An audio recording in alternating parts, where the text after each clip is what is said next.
Hello everyone. ফকির যখন কোটিপতি একটা নাটকের রিভিউ নিয়ে আসলাম।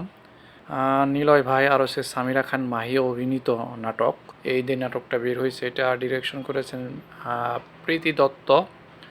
আসলে নিলয় ভাইকে দর্শক খুবই পছন্দ করে, তার নাটক মানুষ দেখে। ইউটিউবে র্যাঙ্কিংয়ে এখন এগিয়ে। তো সবাই তার প্রতিটা চরিত্রে, তার প্রতিটা ক্যারেক্টারে এত ভালো লাগে বা এত ভালোবাসা মানুষ দেয়, বা মানে বাস্তবকে মানে কাল্পনিক চরিত্রকেও সে হার মানায়।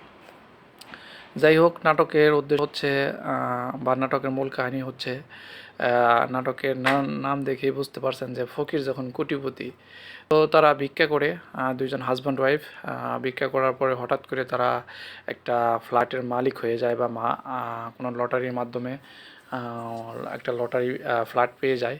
কিন্তু সেই তারা বিশ্বাস করে না।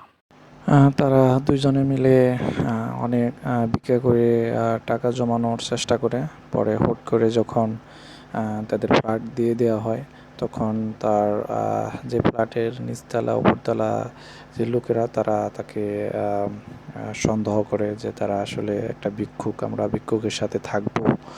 তো এটা নিয়ে হিংসা করে। আসলে একটা ভিক্ষুকের সাথে কিভাবে তারা থাকবে, এটা নিয়ে তারা দ্বিধাদ্বন্দ্ব। ফ্ল্যাটের মালিককে নিয়ে আসে, সমাজের মুরব্বিয়ানকে নিয়ে আসে। এভাবে নাটকটি শেষ হয়। ধন্যবাদ সবাইকে। আল্লাহ হাফেজ।